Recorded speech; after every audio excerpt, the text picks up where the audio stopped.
오늘 말씀은 로마서 1장 17절로 드리는 말씀인데 믿음에도 단계가 있고 수준이 있습니다 라는 말씀입니다.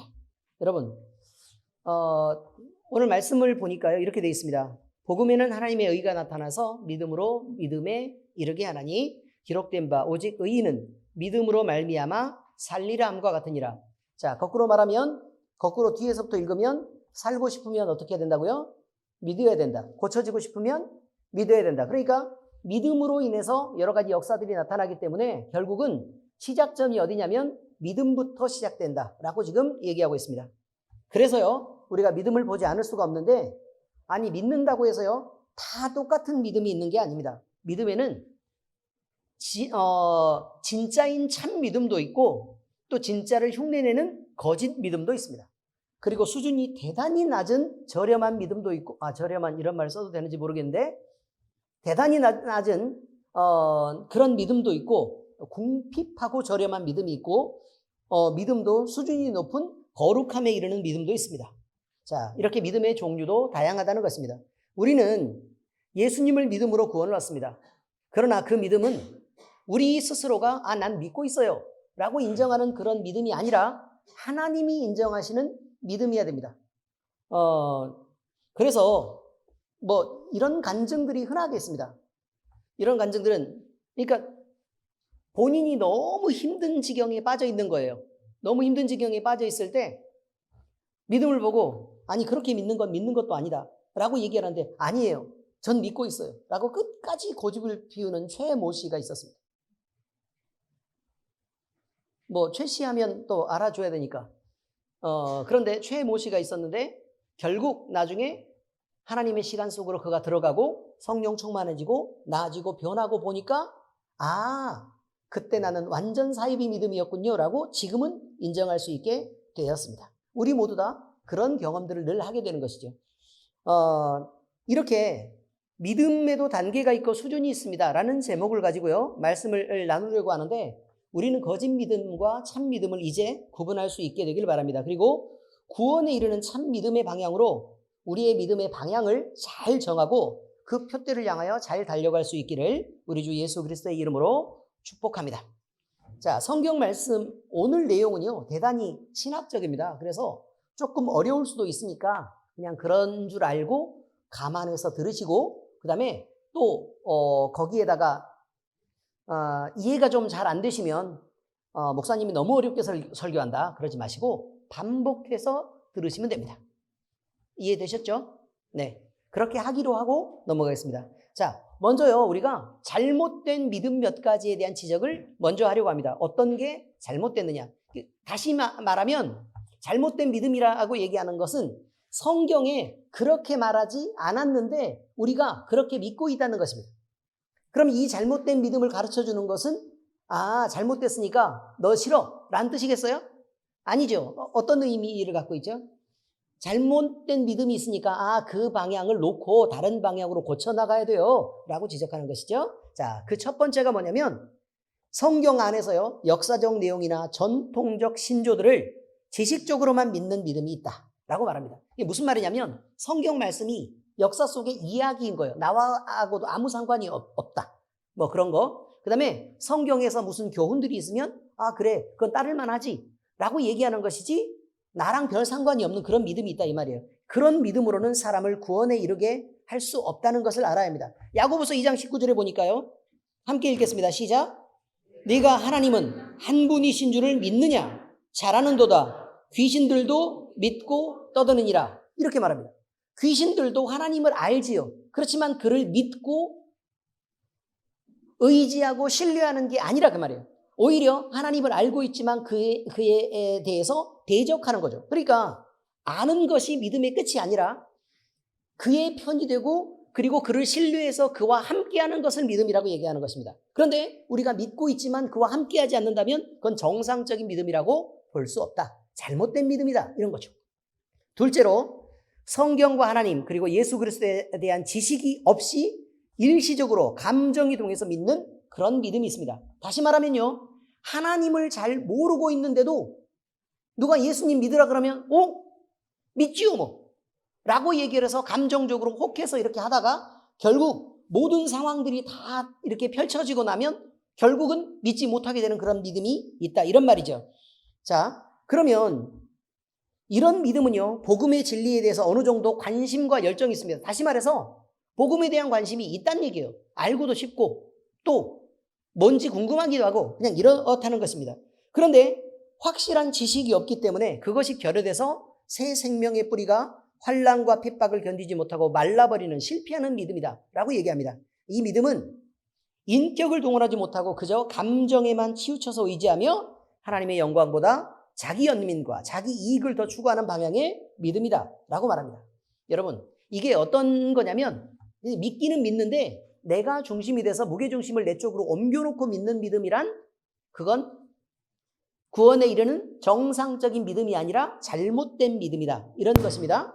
그럼 우리가 믿으려고 하면 누구를 믿어야 돼요? 하나님을 믿어야 되죠. 그의 영광을 위해서 우리가 지어진 존재라는 것도 알고 또 그 영광 속으로 우리가 들어가기 위해서 믿어야 되는데 문제는 나를 위해서 또 내 이익을 위해서 하나님을 끌어들이는 그런 믿음이 있다면 그것은 정상적인 믿음이 아니라는 것입니다. 마태복음 13장 20절에서 21절 같이 읽겠습니다. 시작.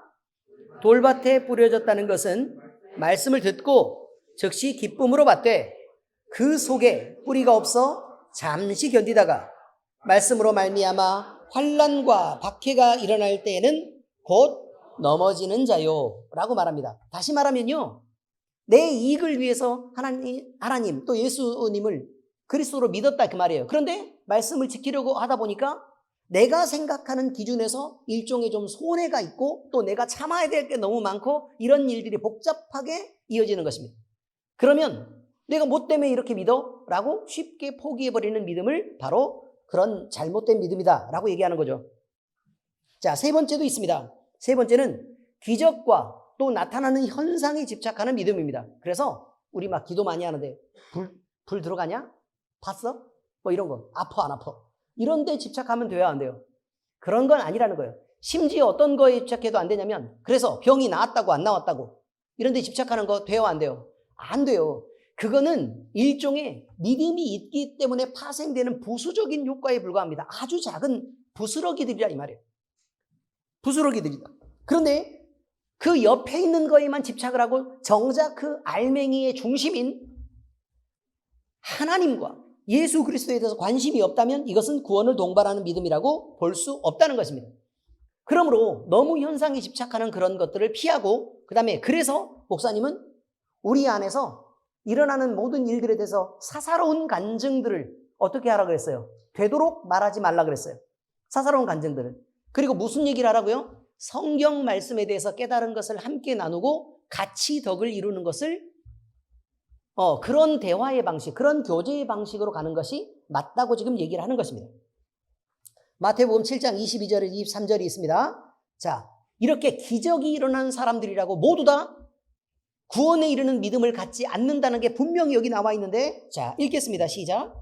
그날에 많은 사람이 나더러 이르되 주여 주여 우리가 주의 이름으로 선지자 노릇하며 주의 이름으로 귀신을 쫓아내며 주의 이름으로 많은 권능을 행하지 아니하였나이까 하리니 그때 내가 그들에게 밝히 말하되 내가 너희를 도무지 알지 못하니 불법을 행하는 자들아 내게서 떠나가라 하리라.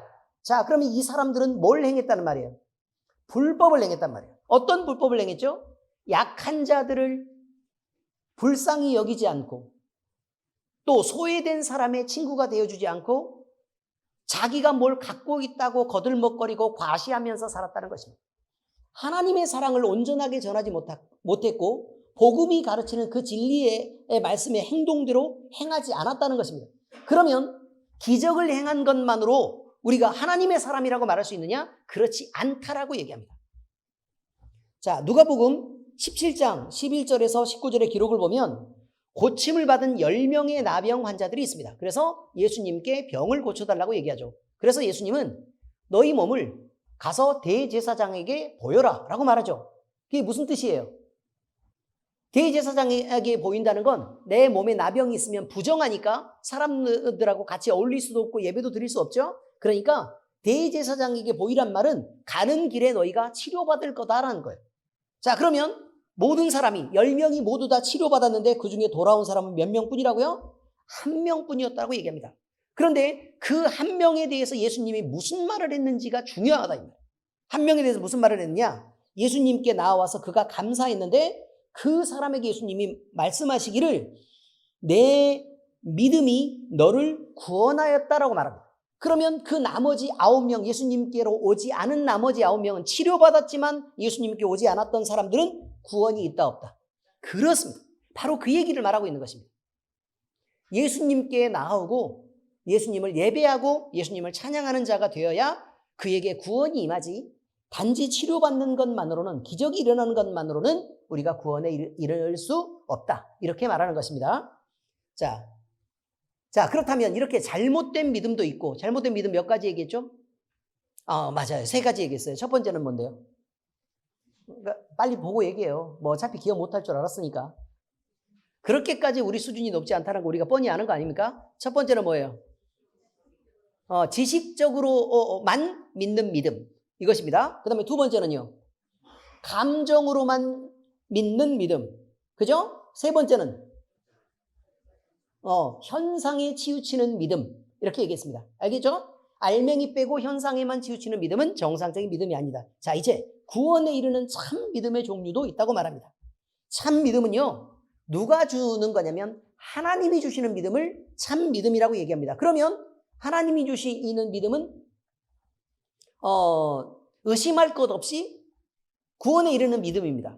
근데 그러면 이 앞쪽에 있는 믿음은 지금 누구를 중심으로 된 믿음 같아요?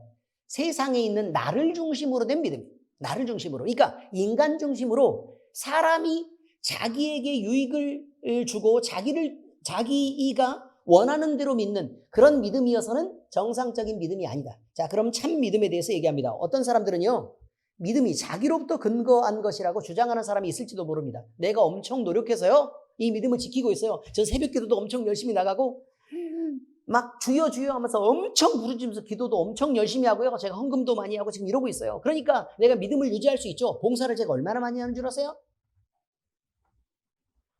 그 입 다물라.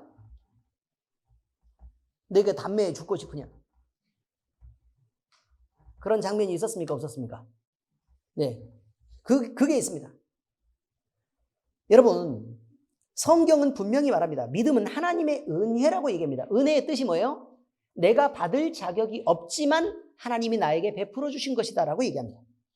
하나님께서는 우리에게 성령 주셔서 그 감동으로 이끌어서 하나님을 믿게 하셨고 또 예수님을 주와 그리스도로 믿게 하신다는 것입니다. 즉 하나님은 우리의 믿음의 조성자이기도 하시고 우리의 믿음의 결과는 하나님이 주신 은혜의 선물이라고 얘기하는 것입니다. 그러니까 우리가 무엇을 원인을 제공해서 결과를 받은 것이 아니다. 원인을 제공해서 예를 들어 일을 해서 일당을 받은 것이 아니다. 우리가 선한 일을 했기 때문에 하나님이 우리에게 무엇인가를 주신 것이 아니고 우리가 착한 일을 했기 때문에 그렇게 하나님이 우리에게 베풀어 주신 게 아니다. 원인이 있어서 그런 게 아니라 그 말이에요. 우리가 키가 크다고 좋은 것을 받을 수 있는 게 아니다. 이렇게 얘기하는 것입니다. 아멘? 네, 그렇습니다. 그렇다고 키가 작고 귀엽다고 그것을 받을 수 있는 것도 아닙니다. 여러분, 우리에게 원인이 없지만 하나님이 그저 베푸신 것입니다. 이 말을 증명하시려고 예수님은 이렇게 말씀하셨습니다. 마태복음 11장 27절 같이 읽겠습니다. 시작.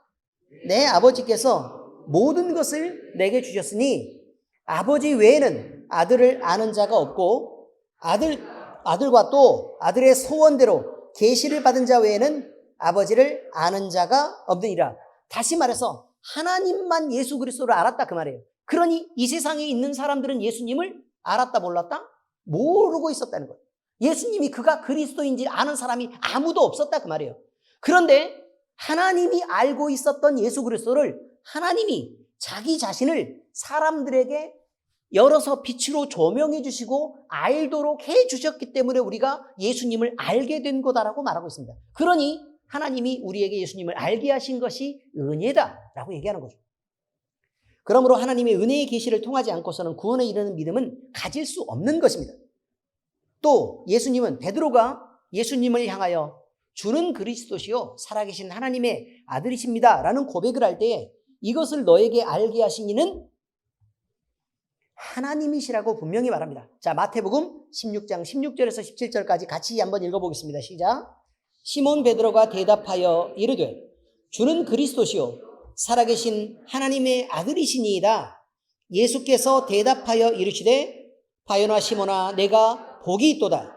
이를 내게 알게 하니는 혈육이 아니요 하늘에 계신 내 아버지시니라. 결국 사람을 통해서 네가 안 게 아니라 그 말이에요. 그러면 제 입장도 마찬가지입니다. 목사님을 통해서 제가 예수님을 믿게 됐어요 라고 만약에 제가 얘기한다면 저는 거짓말하는 사람이 됩니다. 목사님이 하나님에 대해서 설명해 주셨잖아요. 설교해 주셔서 목사님을 통해서 지금 저희가 이렇게 많이 성장해 가고 있잖아요. 아닙니다. 저는요 성경에 얘기하는 이대로를 설명하면 어떻게 되는 거냐면 목사님은 여러분에게 하나님이 가르쳐주신 계시의 내용을 쭉 이렇게 나열해 놓고 있는 것입니다. 지금처럼.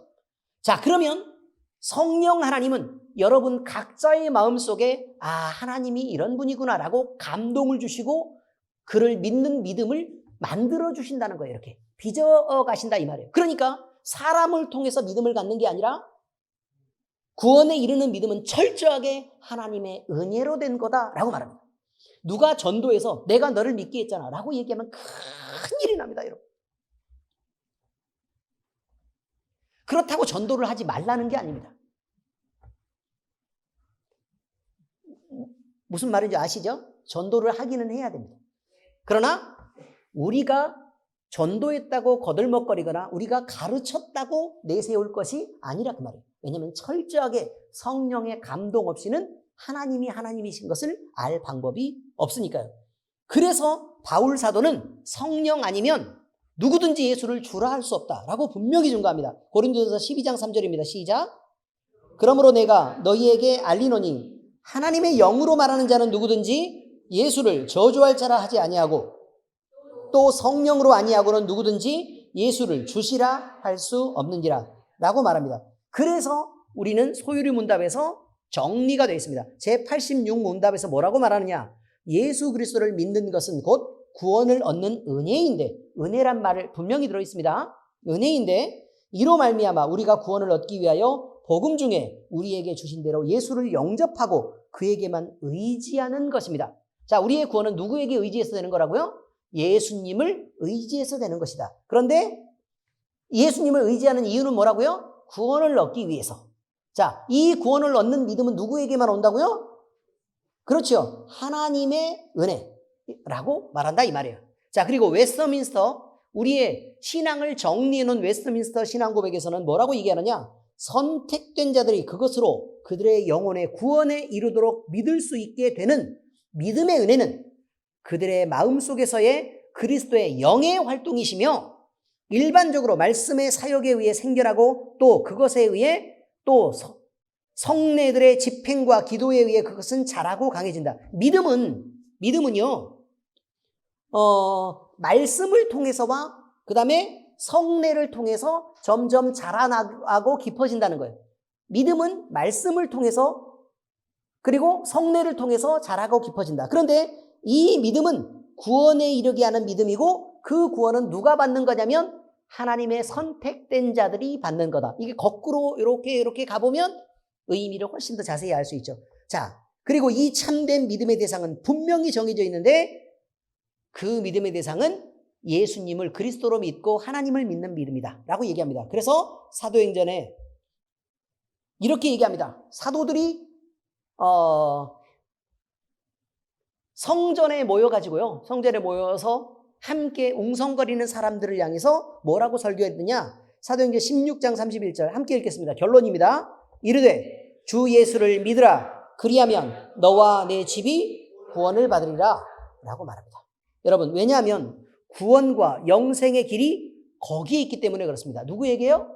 예수님에게 있기 때문에 그렇습니다. 그래서 요한복음 3장 16절에 이렇게 얘기합니다. 자, 함께 읽겠습니다. 시작. 하나님이 세상을 이처럼 사랑하사 독생자를 주셨으니 이는 그를 믿는 자마다 멸망하지 않고 영생을 얻게 하려 하심이라. 이렇게 말하죠. 또한 우리는 자, 예수님을 믿어야 되지만 또 우리는 누굴 믿어야 돼요? 복음을 믿어야 됩니다. 이 복음은 뭐냐? 복음은 예수님에 관한 모든 기록을 복음이라고 얘기합니다. 가스펠송 그러면 뭐라고 얘기해요? 복음성가 이렇게 말하죠. 그죠? 자, 복음은 예수님에 대한 것입니다. 그럼 가스펠송이란 무슨 뜻이에요? 예수님을 노래한다. 이런 의미겠죠. 그죠? 그렇습니다. 자, 마가복음 1장 15절에 보니까 이르되 때가 찼고 하나님의 나라가 가까웠으니 회개하고 복음을 믿으라 하시더라. 자, 믿음의 대상이 뭐라고요? 복음이라 이 말이에요. 복음. 자, 복음은 예수 그리스도에 대한 설명입니다. 그러므로 믿음은 들음에서 나며 들음은 그리스도의 말씀으로 말미암았다 라고 얘기하니까 성경 말씀에 대한 모든 기록은 예수 그리스도를 기록하고 있다는 거예요. 그럼 구약 성경은 뭘 기록하죠? 오실 예수 그리스도에 대한 것. 그 다음에 복음서는요, 오신 예수 그리스도에 대한 것. 그 다음에 그 나머지 서신서들과 예언서는 뭘 의미한다고요? 부활 승천하셔서 올라가신 예수님이 성령 보내주셨는데 성령이 우리를 어떻게 영화롭게 하고 하나님 나라를 살게 하셨는가와 오실 예수 그리스도에 대해서 얘기하고 있다. 이렇게 말하고 있습니다. 여러분, 바로 한 가지 분명한 사실은요. 예수 그리스도의 인격과 그에 관한 설명인 복음의 진리 사이에서는 예수님과 예수님에 관한 기록 사이에서는 어떤 대립도 충돌도 있을 수 없다는 것입니다. 왜냐하면 그를 기록했기 때문에 그렇습니다. 마가복음 16장 15절에서 16절을 보면 뭐라고 말하죠? 또 이르되 너희는 온 천하에 다니며 만민에게 복음을 전파하라. 믿고 세례를 받는 사람은 구원을 얻을 것이요 믿지 않는 사람은 정죄를 받으리라. 결국 예수님도 무엇을 위해 오셨고 구원을 위해 오셨고 복음은 뭘 증거한다고요? 구원을 얻는 방법인 예수가 그리스도라는 것을 증명하고 있다. 이런 말입니다. 그리고요, 또 믿어야 될 게 있는데 성경을 믿어야 됩니다. 왜냐하면 성경은 하나님의 특별한 계시의 기록, 곧 하나님의 말씀이기 때문이고 더욱이 성경은 예수 그리스도를 증거하는 말씀이기 때문에 그렇습니다. 자, 여러분, 이것을 부분적으로만 믿는 사람이 있습니다. 그리고 어떤 것은 믿지 못하고 어떤 것만 믿는, 일부만 믿는 사람이 있습니다. 그러면 우리는 일부의 믿음이 있구나 라고 얘기할 것입니까? 아닙니다. 일부만 믿고 일부를 믿지 못하는 사람은 믿지 않는 것입니다. 믿음이 없는 것입니다. 그 어떤 것 하나도 성경에서요, 믿지 못하는 것이 있어서는 믿음이 없는 것입니다. 전부를 믿으면 믿는 거고 전부가 아니면 못 믿는 것입니다. 바로 이게 중요하죠. 자, 디모데후서 3장 15절에 뭐라고 말하죠? 또 어려서부터 성경을 알았나니 같이 읽죠.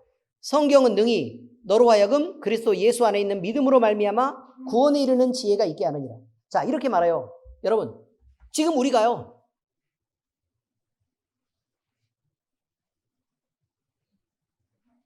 지금 잘하고 있는 거 맞아요? 네. 지금 우리가 이런 생각을 해야 됩니다. 믿음이 있다고요. 믿음이 있는데 이거는 믿어요. 지금 하나님께서 성령을 우리에게 부어주셔서 우리가 기도하면 우리가 회복되고 나을 거라는 거 믿어요. 막 불 들어가고 그러니까 금방 보이죠. 그런데 뭐는 못 믿겠냐면 천지창조는 못 믿겠어요. 그리고 하나님이 만드신 것은 또 못 믿겠어요. 오히려 진화론을 믿어요.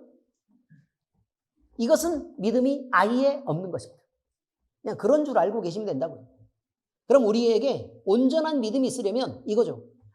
내가 전혀 몰랐던 치유의 역사가 오늘 내게 일어났어요. 그럼 하나님이 계시다는 건 증거예요.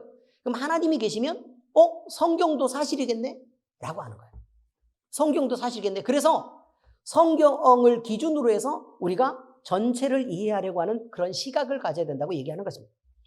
자, 이렇게 참된 믿음이 있다는 것입니다. 그러면 참된 믿음에 이르는 여러 가지 요소들도 있겠죠. 그래서 어떻게 하면 우리는 참된 믿음에 이를 수 있을까? 적어도 3가지 요소들을 우리는 기억해야 됩니다. 첫 번째 요소는요, 지식입니다. 다시 말하면 알아야 믿는다는 것입니다. 아니, 알지도 못하는데 누구를 믿어요? 자, 우리가 이제 얘기를 한번 해보기로 하자 그 말이에요. 예를 들어 김혜진 집사가 있어요.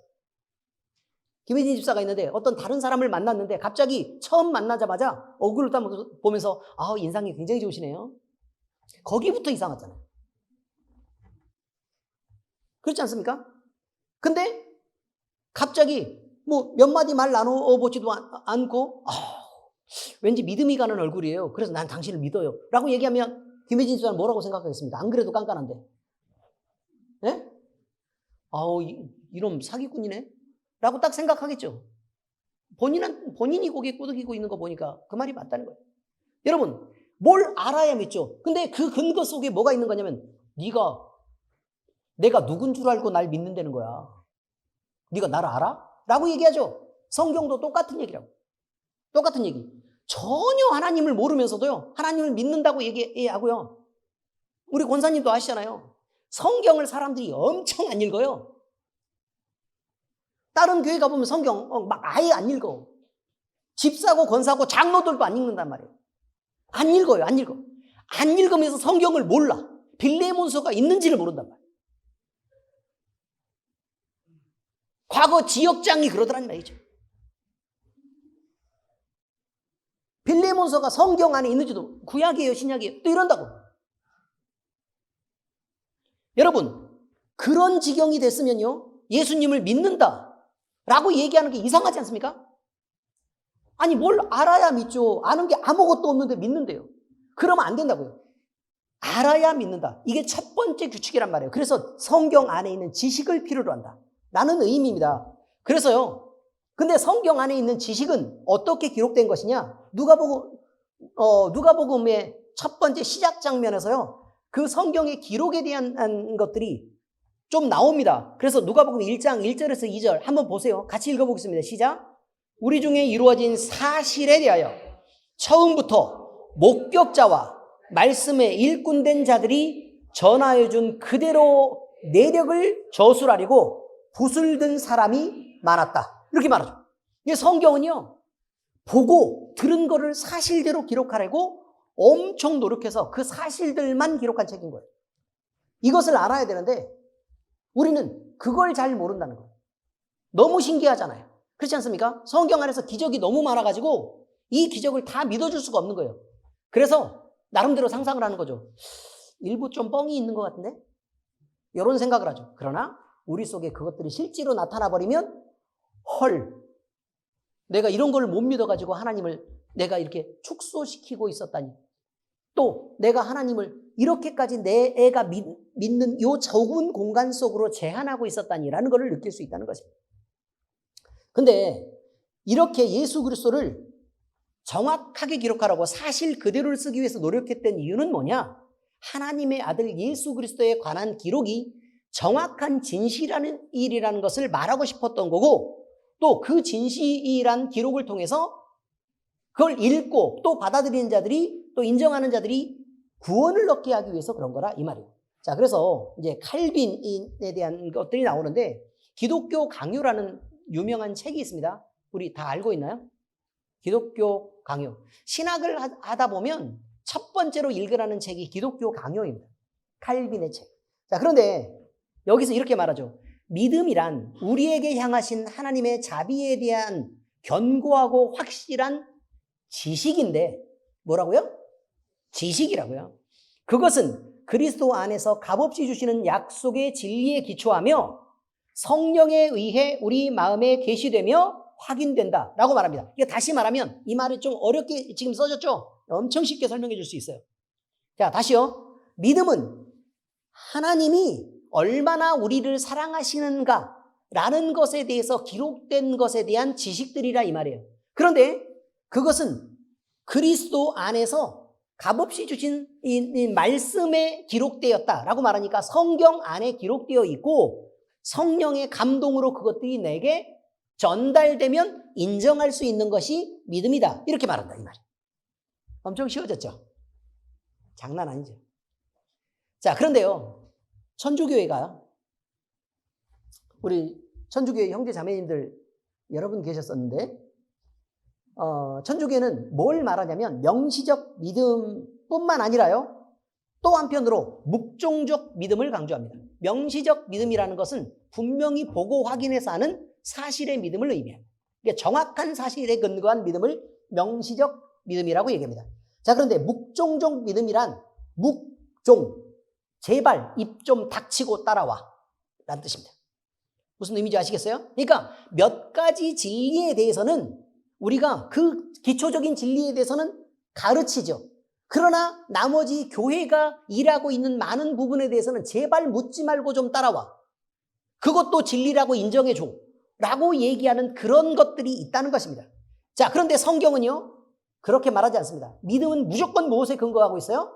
사실을 아는 지식에 근거하고 있어서 그렇게 확인할 수 없는 것은 믿지 못하는 것으로 얘기하라 그 말이에요.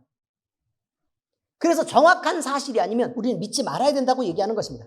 그러므로 우리 역시 확인할 수 없다면 믿지 말아야 된다. 그런 의미입니다. 자, 첫 번째 믿음은요, 믿음의 요소는 지식이었습니다. 두 번째 믿음의 요소는 인격적 동의입니다. 자, 앞쪽에 잘못된 믿음 얘기할 때요, 감정만 치우치는 믿음들이 있다라고 얘기했죠? 그렇죠? 그런데 여기에서의 믿음은 인격적 동의라 이 말이에요. 인격이란 말은 지정의를 모두 포함할 때 우리의 전부를 동원했을 때, 한마디로 우리의 지식과 우리의 감정과 우리의 뜻과 의지를 모두 동원했을 때 그것이 동의된 것, 이렇게 동의할 수 있는 것을 근거로 해야 한다라고 얘기합니다. 그래서 이 복음의 진리를 우리는 즐겁게 동의할 수 있을 때, 인격적으로 즐겁게 동의할 수 있을 때 이것을 믿음의 요소라고 얘기하죠. 자, 그러면 우리 마음속에 동의를 하기는 했어요. 그런데 마음에 불편함이 남아있어. 왠지 깨름직해. 그럼 믿는 거예요, 안 믿는 거예요? 예, 안 믿는 거란 말이에요. 안 믿는 거다. 자, 하나님은 이렇게 가끔 의심을 하게 만들기도 하시죠. 근데 왜 의심하게 만들까요? 확인하라고요. 확인하라고. 다른 사람은 의심 안 하는데 나만 꼭 의심하게 되는 그런 그 성경의 부분들이 꼭 있습니다. 사람마다 이건 각각 달라요. 그러면 그 부분은 내 약점인 거예요. 그래서 하나님은 그것을 의심하지 말고 좀 믿어 라고 강요하라고 하지 않습니다. 대한민국 교회가 지금 잘못 가고 있는 많은 부분들이 바로 이것입니다. 맨날 도마 얘기만 하는 거예요. 무슨 요리사도 아니고. 에? 도마 얘기만 잔뜩 해가지고 믿음이 적은 자야 왜 의심하였느냐. 제발 좀 믿어. 그냥 믿는 게 좋은 거예요 라고만 얘기하고 그걸 가르쳐주질 않는 거예요. 그건 잘못된 것입니다. 여기서 분명히 얘기하는 건 우리는 다른 교회보다 훨씬 더 성경 공부나 나눔이나 아니면 가르치는 거나 이런 것들을 더 열심히 하고 있는데 그 이유가 뭐냐면 성경은 알고 믿는 것이 진짜이기 때문에 그렇습니다. 그러므로 우리는 맹목적인 믿음, 그냥 감정만 동원해서 그 뜨거움에 의지하는 그런 믿음을 갖지 않도록, 그런 흔들리는 믿음을 갖지 않도록 주의해야 된다는 것을 잊지 마시기 바랍니다. 자, 믿음의 세 번째 요소는요, 그를 신뢰하는 것입니다. 그를 신뢰하는 것. 신뢰란 믿음의 내용을 자기의 것으로 확인하는 것이고 그 내용을 주신 하나님과 예수 그리스도를 의지하는 것입니다. 다시 말해서 기대는 거라 이 말이에요. 하나님께 기대는 거라 이 말이에요. 그러면 자, 이거 보세요. 하나님이 두 가지의 문제가 생길 수 있어요. 첫 번째는 뭐냐면 하나님께 기대려고 했는데 나는 믿고 있어. 근데 하나님이 나를 피했어. 그럼 기대려고 그러면 어떻게 돼요? 넘어지게 되겠죠. 하나님이 피하면 문제가 있다 이 말이에요. 그 다음에 이것도 문제지만 하나님은 받으려고 지금 이렇게 준비를 다 하고 계셔. 근데 내가 절대 못 믿는 거예요. 기대면 넘어질 텐데 잡아주지 않을 것 같은데 라고 생각하면 못 믿는 것입니다. 이 둘의 상호관계가 맞아 떨어져야 된다고 얘기합니다. 그런데 분명히 성경의 기록은 뭐라고 얘기하고 있어요? 하나님은 네가 의지할 만한 자다 라고 분명히 얘기하고 있습니다. 그러니까 하나님은 기다리고 계십니다. 문제는 이거죠. 우리가 믿고 기대해야 되는데 믿고 기대지 못하는 거예요. 자, 여러 가지 실험 중에 믿음을 실험하는, 교회에서 행사를 할 때요, 믿음을 실험하는 그런 게 있습니다. 여러분 눈을 감으세요. 뒤에는 누군가 받쳐주세요. 여러분이 믿는다면 그냥 뒤로 넘어지세요. 뒤에서는 받아줄게요 라고 얘기하죠. 이해됐습니까? 못 믿으면 어떻게 돼요? 무섭죠. 무섭죠. 뒤에 못이라도 세워놓고 넘어뜨리면 어떻게 해요? 그런데 자, 자연스럽게 이렇게 넘어지면 뒤에서 받아준단 말이에요. 그죠? 받아주면 이게 믿음과 신뢰의 관계를 표현하는 거예요. 사실은 우리가 주님을 향해서 자연스럽게 기대고 이렇게 넘어져도 어떻다고요? 받아준다고요. 바로 이것을 늘 생각하고 주님께 이렇게 기대해야 되는 거구나 라고 생각하시면 되겠습니다. 그래서요, 창세기 15장 6절에 보면 아브라함이 여호와를 믿으니 여호와께서 이를 그의 의로 여겼다라는 기록이 있습니다. 그러면 여호와는 아브라함의 하나님이 되어주신 거예요. 그때 당시에. 그런데 그 하나님이 아브라함에게 뭐라고 말씀하셨냐면, 아니 내 잘 살고 있었어요. 사실 잘 사는 건 아니고 그냥 막 우상 만드는 그런 집구석에서 그 집 아들로 태어나가지고 그냥 그렇게 살다가 죽을 수 있도록 그냥 그렇게 돼 있었어요. 그런데 하나님이 갑자기 나타나시더니 뭐라고 얘기해요? 아브라함아, 너는 본토와 친척과 아버지의 집을 떠나. 그럼 무슨 말이에요? 네가 기댈 수 있는 모든 것을 떠나 내가 지시할 땅으로 가라 라고 말합니다. 그런데 그 다음에 뭐라고 했어요? 내가 너를 복 주어서 너를 창대하게 하겠다. 그리고 나는 너의 하나님이 되겠다. 이게 무슨 말이에요? 너는 지금은 본토와 친척과 아버지의 집을 기대고 있지만 나중에는 이것이 필요 없고 오직 내가 너의 기댈 수 있는 언덕이 돼주겠다. 이렇게 지금 표현하고 계셔요. 그런데 아브라함이 여호와를 믿었다라고 말해요. 그를 신뢰해서 그에게 기댔기 때문에 그것을 의로 여겼다. 이렇게 표현하고 있는 거예요. 시편 37편 3절에 보니까 여호와를 의뢰하고 선을 행하라. 여호와를 의뢰하고, 그럼 변호사를 의뢰한다 라는 거 아시죠? 무슨 말이에요? 통으로 맡긴다 그런 뜻이에요. 의미 아시겠습니까? 통으로 맡긴다. 자, 그러면 법적 대리인이 돼서 나는 아무것도 안 하고 있고 그저 변호사가 요구하는 대로 그냥 자료만 어떻게 제출해주면 변호사가 마치 나인 것처럼 그렇게 움직입니다. 이해가 되시죠? 네, 그래서 변호사를 사는 것입니다. 자, 이렇게 의뢰한다는 것은 내 대신 누가 움직여야 돼요? 하나님이 통으로 움직이시는 것을 믿는 것이다. 이런 말입니다. 이렇게 믿음의 요소인 여러 가지가 존재한다는 것입니다. 첫 번째는 뭐라고요? 지식이 필요하다. 믿으려면 지식이 필요하다. 그 다음에 두 번째는요? 인격적 동의가 필요하다. 인격적 동의가 필요하다. 세 번째는요? 신뢰하고 기대해야 한다라고 얘기하는 것입니다. 자, 이제 말씀 적용하겠습니다.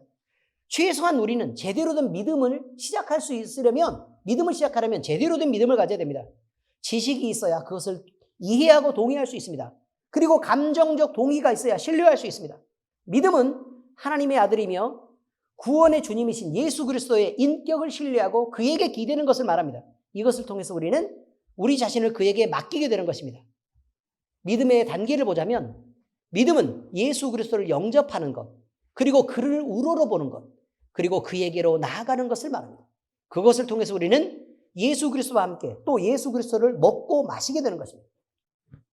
온전한 믿음은 믿음과 행위의 관계를 통해서 그것이 잘 드러나고, 그리고 그 믿음을 우리가 확인할 수 있게 됩니다. 참 믿음은 뭐냐? 우리가 속으로 알맹이를 갖고 있다는 것을 겉에서 어떻게 아느냐라는 거예요. 자, 우리는 믿는 자에게나 믿지 않는 자에게나 그리스도의 향기라고 말합니다. 그럼 우리 속에 뭐가 있단 말이에요?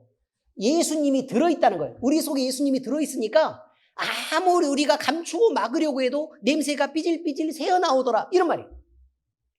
예수님이 있는 것을 그렇게 새어나오는 냄새로 알 수 있다고 얘기하는 것입니다. 그래서 우리는 그리스도의 향기라고 표현하죠. 우리는 보배를 담은 질그릇이라고 얘기합니다.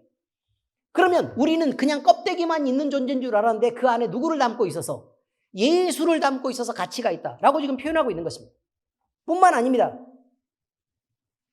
지금 그럼 우리는 이것이 향기다, 아니면 그 가치가 인정된다, 이런 모든 것을 어떻게 알 수 있느냐는 거예요. 어떻게 알 수 있냐면 우리가 행동하는 것을 보면 알 수 있다는 거예요. 예를 들어 우리 속에 다이아몬드를 갖고 있어요. 그죠? 그럼 다이아몬드를 갖고 있는데 그 다이아몬드가 32캐럿이에요. 얼마라고요? 32캐럿.